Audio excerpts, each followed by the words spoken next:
your name? And I'm Rob Whitfield, and I met Martha this summer for the first time. I went out to her farm, and I was very surprised at the story I heard. I'm still trying to understand some of the details, but I did go to the Fauquier County Courthouse when the zoning appeals, I think it was, and I was very surprised that the I think it was supervisors who were there, maybe it was the Board of Zoning Appeals, and it just seemed unreasonable that there was disproportionate regulation. Do you find that Fauquier County is more apt to abuses like this than any other county in the state? And I don't have a perspective on that because this is the first I'm hearing of this kind of action.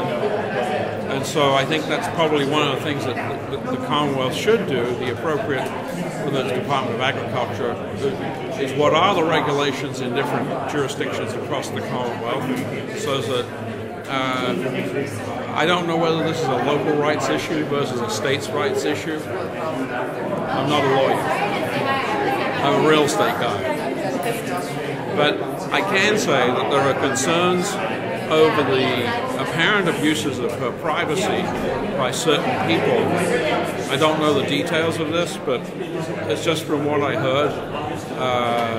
And there are some very powerful people involved who own land in the area.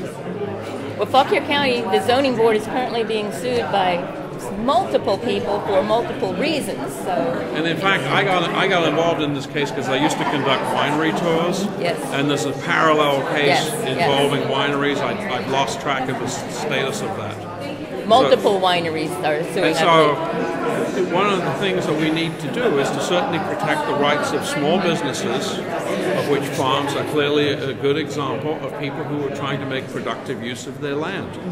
And I support that effort, as long as it doesn't cause excessive nuisances to the neighbors in a disproportionate way. But, the wineries thing was clearly the county entity was trying to make excessive powers, take excessive powers, create, I don't know, it's just disproportionate would be my conclusion. So this issue is probably likely can translate over into property owners' rights even in residential areas, not just farming. And that's true. And so, for instance, let's take a suburban situation, whether or not, I know there have been cases about whether you're allowed to raise chickens in your backyard in various places. I've not studied this to know, so I guess there are groups that probably do know these things better than me.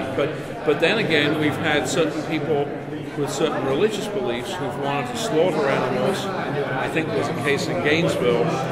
I don't remember the details, but so yes, there do have to be reasonable standards in protecting of the health and safety of the public. But they shouldn't stifle the example of the gentleman who described, the right to make quiche out of your own eggs. I thought that was a good example.